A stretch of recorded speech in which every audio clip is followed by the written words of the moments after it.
Macam Hefni, Rasa seronok. Dah ada keberanian belum nak membela burung? Saya dulu masa kecil-kecil memang selalu bermain dengan burung juga. Burung apa? Burung tekukur, burung merbuk. Sebab pakcik saya ada apa ni, bela burung kalau kat rumah kampung dulu, kat depan rumah, bawah atap tu kan dia ada letak dia punya sangkar tu. Jadi kita pun duk tengok-tengok, kadang-kadang ajak dia main. Tapi selalunya kalau ajak main tu memang pakcik kita marah. Oh, tak boleh Bukan, sebab bila kita ajak dia main, kita bukakan rantai dia tu, dia terus terbang hilang. Terus lari. Rantai. Okey, maknanya Hefni dah macam dah biasalah dengan Tak adalah dulu masa kecil-kecil. Bolehlah sikit-sikit. Baik. Macam tadi kita dah berborak dengan Masya, kemudian kita dikongsi dengan pemilik yang kedai burung tadi tu kan, berkongsi macam burung-burungnya kan. Yes, dan sekarang ni kita ada seorang tetamu yang istimewa, merupakan seorang doktor veterina. Bersama dengan kita di talian Dr. Andika Kameswara, merupakan doktor veterina yang akan bersama-sama dengan kita mengongsikan tips pemakanan dan penjagaan. Hello doktor. Hello. Good morning. Ya, good morning. Alright. Doktor, kita hari ni masing-masing kurang ilmu burungnya. Jadi saya terperanjat doktor nak berborak pasal burung. Belakang tu kuda doktor, saya terkejut. Dah. Doktor dah tukar hobi ke kuda pula? Okey, doktor, kita nak tanyalah. Mungkin untuk orang yang baru nak berjinak-jinak ataupun meminati burung, nak membeli burung, nak membela burung. Jadi apa yang mereka perlu tahu sebelum membeli burung tu ataupun menjaganya? Okey, first sekali sebenarnya untuk mula berjinak-jinak lah untuk membeli burung ni, pertama kita kena tentukan dululah burung apa yang nak kita bela, dan kita boleh study lah apa saja yang kita perlukan. Yang kedua, kita perlu tahu juga umur berapa burung yang nak kita bela. Contoh, kita nak bela mula dari baby atau anak, atau kita nak ambil yang sudah matang lah. So di situ kita akan tahulah nanti apa keperluannya. Yang ketiga itu kita kena study juga jenis makanan burung. Sebab kalau kita bela burung, dia ada beberapa kategori makanan biasanya. Yang pertama untuk baby burung biasanya ialah ada makanan khas formulation yang disediakan atau dijual di pasaran. Yang itu pun kita kena study. Dia dah bentuk formulation, cumanya kita kena tahu juga macam mana cara untuk bancuhannya, umur berapa kekentalannya, macam itulah. Habis itu kita kena tahu juga cara pemberian makan tadilah. Contoh kalau untuk baby tadi ada beberapa kategori, boleh kita guna sudu untuk suap anak burung, atau ada juga yang kebanyakannya menggunakan syringe. Syringe ada feeding tube lah biasanya. Ini pun kena dipelajari jugalah untuk para pemula. Sebab kalau tak dipelajari akan ada kesan biasanya untuk memelihara ni. Yang terakhir itu untuk environment burung itu sendirilah. Kita pun kena sesuaikan untuk keselesaan burung dan kesihatannya lah. Yang terakhir sekali, kalau kita dah dapat semua pelajari itu, kita pun kena tahu juga habit burung itu sendiri. Jadi kita boleh mempelajari tingkah laku burung, dan kita pun boleh mengurangkan stres burung itu sendiri. Macam itulah kira-kira. Okey, doktor. Tadi macam doktor ada sentuhkan tentang pemakanan dan sebagainya. Tapi untuk orang-orang macam saya sendiri, macam Zack sendiri yang memang tak pernah langsung ada pengalaman, mungkin doktor boleh kongsikan burung ni banyak jenis, dan mungkin ada tak makanan yang khusus untuk setiap burung tu, ataupun selagi namanya burung, makanannya sama saja. Macam mana doktor? Okey, kalau untuk makanan khusus burung ni sebenarnya dia kan makanan-makanan yang khusus time dia masih baby saja sebenarnya. Time masih baby itu sebab dia belum boleh lagi makan makanan yang keras. Pengadaman dia memang masih baru lagi, baru development macam tu. So kita kena jagalah dengan makanan-makanan yang sesuai untuk burung itu sendirilah. Biasanya dalam pasaran ada banyak jenis makanan burung-burung baby ini, kita boleh guna dan tunjuklah, kita boleh cari tahulah macam mana cara pemakaiannya. Habis itu yang kedua untuk burung yang dah matang lah. Burung matang ni biasanya makanannya biji-bijian, kacang-kacangan, buah-buahan, ada juga campuran sayur-sayuran dah. Untuk support itu semua, tak ada lagi makanan tambahan iaitu berupa pellet lah. Pellet ni sebenarnya untuk menyeimbangkan nutrien konten yang ada dalam makanan harian yang kita bagi. Oh, So diet kalau dia, doktor. semua nutrien konten yang burung tu perlukan cukup, maka burung tu akan sihat lah. Macam tu.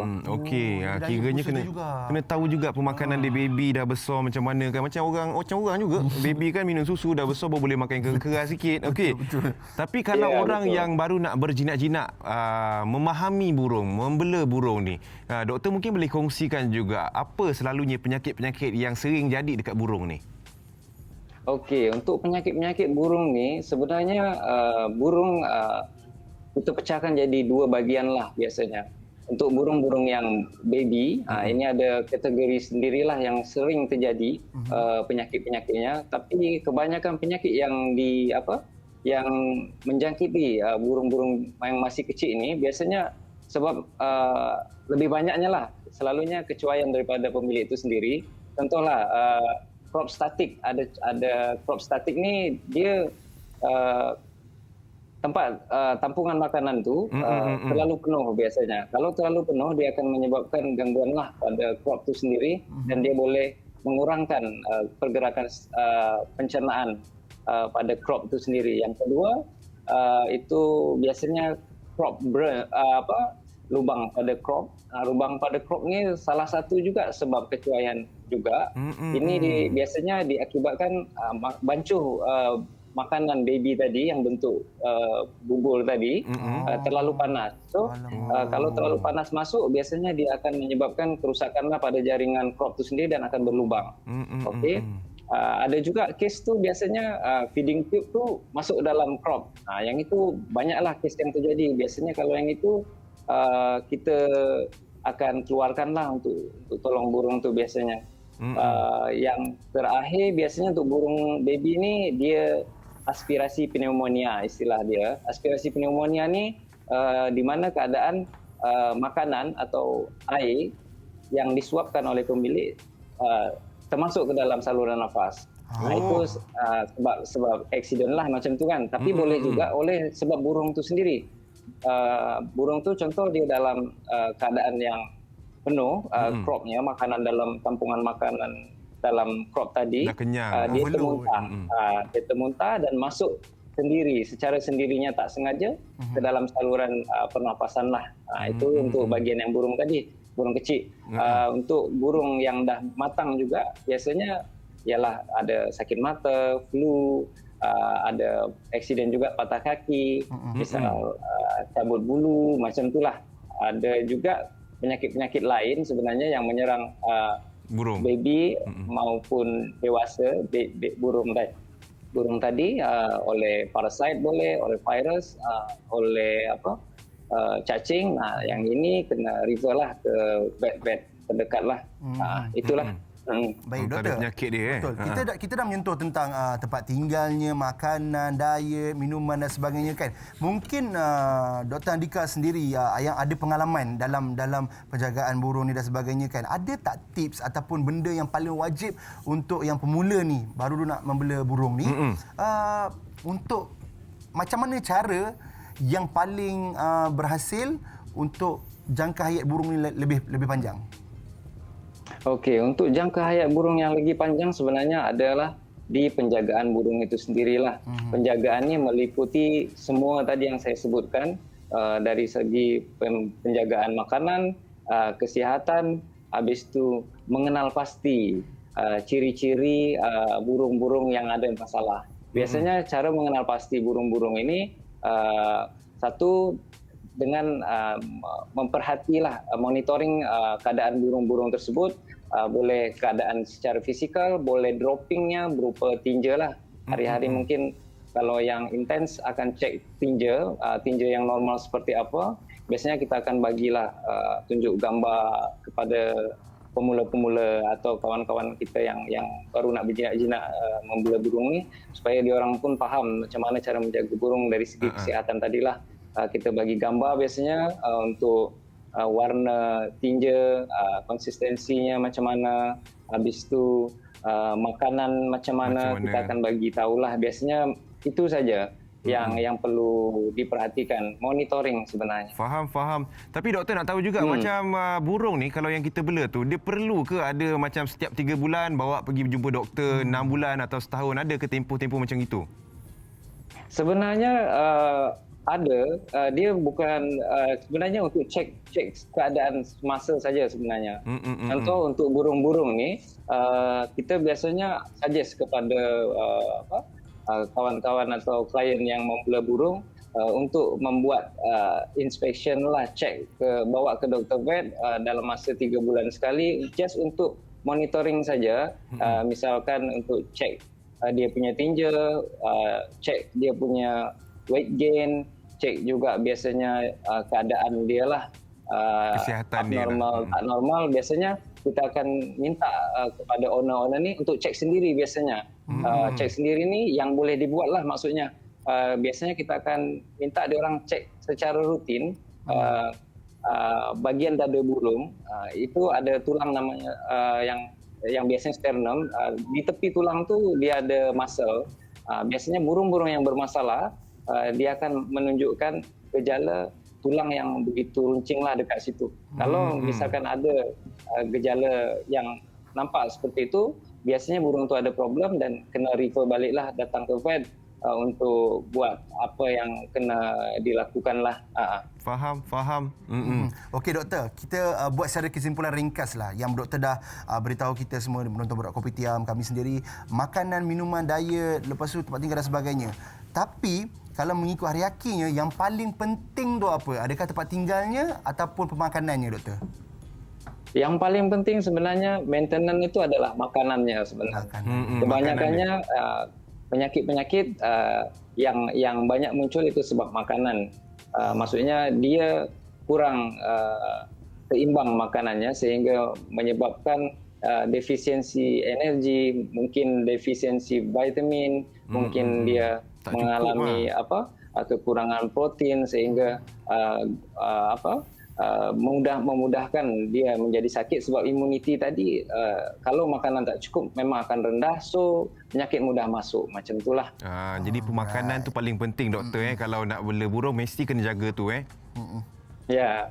Doktor, saya nak satu lagi nak tanya. Kalau kebiasaannya berdasarkan pengalaman doktor kan di klinik kan, yang datang membawa burung ni, sakit dia adakah sakit yang sama ke ataupun memang selalunya berbeza-beza? Yang kerap sekali.